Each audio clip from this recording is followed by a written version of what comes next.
खबर मध्य प्रदेश के बालाघाट से है, जहां छत्तीसगढ़ राज्य के कवर्धा जिले के कबीरधाम ग्राम लोहारीडीह थाना रेंगा खार निवासी शिव चरण साहू उर्फ कचरू साहू की हत्या का खुलासा कर बालाघाट के बिरसा पुलिस ने 4 आरोपियों को गिरफ्तार किया है। आपको बता दें कि विगत 15 सितंबर को बालाघाट जिले के बिरसा थाना के अंतर्गत ग्राम रेलवाही बीजा टोला जंगल की तरफ कच्ची रोड किनारे पेड़ में एक अज्ञात व्यक्ति के फांसी लगे होने की सूचना बिरसा पुलिस को मिली है। सूचना मिलते ही थाना बिरसा पुलिस मौके पर तत्काल पहुंची है,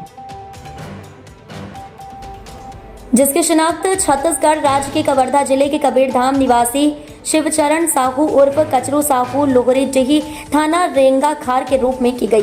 बिरसा पुलिस मौके पर मर्ग कायम कर जांच में लिया गया। पीएम रिपोर्ट्स में प्रथम दृष्टया आत्महत्या बताई गई, किंतु परिजनों ने हत्या की आशंका जताई थी। उक्त कार्यवाही के दौरान सूचना प्राप्त हुई कि मृतक कचरू साहू के गांव के निवासियों द्वारा हत्या के संदेह पर उसी के गांव के निवासी रघुनाथ साहू को उसके घर में आग लगाकर उसकी हत्या कर दिया गया है।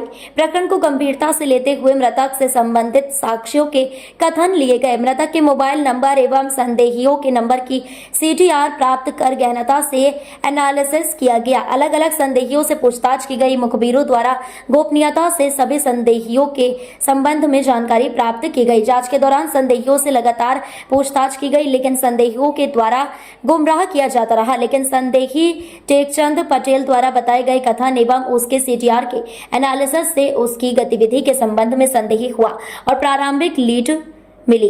बाद गहनता से जांच कर सभी संदेहियों से अलग अलग पूछताछ पर हत्या का खुलासा इस प्रकार हुआ कि पूर्व प्लान के मुताबिक टेकचंद पटेल, रोशन साहू, दिनेश साहू, राखीलाल हिरवानी के द्वारा मृतक कचरू साहू को उसके ही गमछे से पेड़ पर फांसी पर लटका करके हत्या कारित की गई है। मामले में अपराध पंजीबद्ध कर सभी आरोपियों को गिरफ्तार कर लिया गया है। हत्यारे को गिरफ्तार किया गया। कितने लोग हैं ये? पहले आत्महत्या की बात आ रही थी, बाद में हत्या क्या हुआ? देखिए, कचरू साहू का जो हत्याकांड का आज यहाँ पे खुलासा हम कर रहे हैं, इसमें 4 आरोपियों को हमने चिन्हित किया है, जिसमें टेकचंद, दिनेश साहू, रोमन साहू और राखीलाल, ये 4 लोगों ने मिलकर इस पूरी घटनाक्रम को अंजाम दिया है। घटनाक्रम को इस प्रकार से रूप दिया गया था कि प्रथम दृष्टया देखने वाले को ये लगे कि ये हत्या नहीं आत्महत्या है। इन्हें पेड़ पर गमछा फाड़कर उसी से फांसी दी गई थी, जिससे पोस्टमार्टम की रिकॉर्ड के दौरान भी ऐसे साइंस आ रहे थे कि हैंगिंग के द्वारा इनकी मृत्यु हुई है, जो कि आत्महत्या की ओर इशारा कर रहे हैं। परंतु पुलिस के द्वारा जब इसमें बारीकी से जांच की गई, तकनीकी बिंदुओं पे भी इसमें काफ़ी काम किया गया और लगभग 1 महीने की अथक मेहनत के बाद इस पूरे घटनाक्रम को सुलझाने में मध्य प्रदेश पुलिस को सफलता हासिल लगी।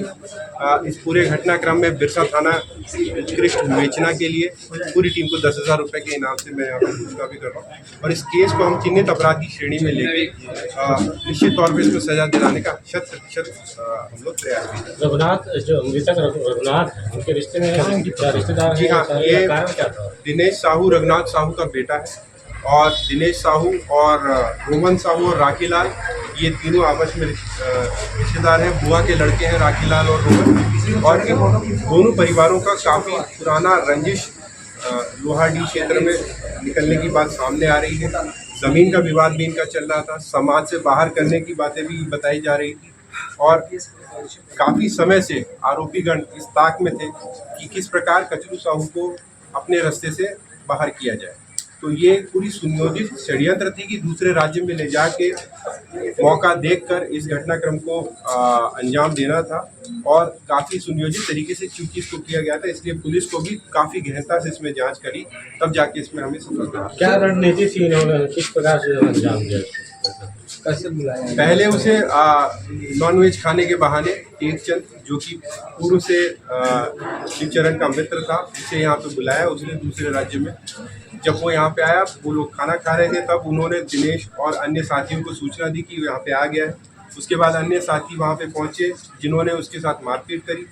मारपीट करने के बाद जब वो अनकॉन्शियस हुआ, अधमरा हुआ, उसके बाद उसे ले जाकर एक दूसरे स्थान पर पेड़ पर उसी के गमछे को फाड़कर उसी गमछे के माध्यम से फांसी पे लटका दिया गया, जिससे उनकी मृत्यु हो गई। और पूरे घटनाक्रम में मोटरसाइकिल और अन्य साक्ष्यों को इस प्रकार से दिखाया गया कि ये हत्या न होकर आत्महत्या प्रतीत। सर, सर ये जो 4 आरोपी पकड़ा ये आपस में कोई रिश्तेदार लगते हैं, किस तरह से क्या थोड़ा सा? नहीं, जैसा आपको मैंने बताया, दिनेश, रोमन और राखी, ये तीनों लोग रिश्तेदार हैं। टेकचंद ने इनकी सहायता करी थी, इनको सूचना दी थी एवं उसको यहाँ पे बिरसा क्षेत्र में बुलाने में उसका अहम योगदान था। और कहीं ना कहीं इनकी आपस में बातचीत भी हुई थी कि आपको, यदि आप हमारी मदद करते हैं तो उसका जो भी आर्थिक या अन्य प्रकार के लाभ हैं वो आपको दिए जाएंगे। पूरे मामले में सर जो मास्टरमाइंड कौन था जिन्होंने ये कहानी रची? मास्टरमाइंड यहाँ पे दिनेश और रोमन साहू और राखीलाल, ये तीनों लोग मिलके इसमें माने जाएंगे और इसका मुख्य सहयोगी टेकचंद रहा है। चारों लोगों की भूमिका इसमें पूरी तरह से मानी जाएगी। इस पूरे मामले में जो है पटाक्षेप में लगभग आरोपी गिरफ्तार कर लिया। छत्तीसगढ़ पुलिस की खास करके कबीरधाम पुलिस की क्या भूमिका रही इसमें? देखिए, छत्तीसगढ़ में पहले ही इस मामले में एक मॉब लिंचिंग की घटना प्रकाश में आई थी। कानून व्यवस्था की स्थिति भी वहाँ पे काफ़ी संवेदनशील बनी हुई थी। तो हमारा मुख्य दायित्व यही था कि उन घटनाओं के होने के बावजूद भी किस प्रकार से इस जो केस की इन्वेस्टिगेशन है उसे हम बिना प्रभावित किए अंजाम तक लेके आए, ये हमारे लिए मुख्य चुनौती है। तो इसमें कबीरधाम पुलिस ने भी हमारा सहयोग किया है निरंतर। जब भी हमारे पास कोई बिंदु आए थे तो जो विवाद के कारण रहे या अन्य कारण रहे, उसमें समस्त जानकारी हमें कबीरधाम पुलिस से मिलती रही है। और आज इसी कारण से इस मामले का पटाक्षेप हम कर रहे हैं।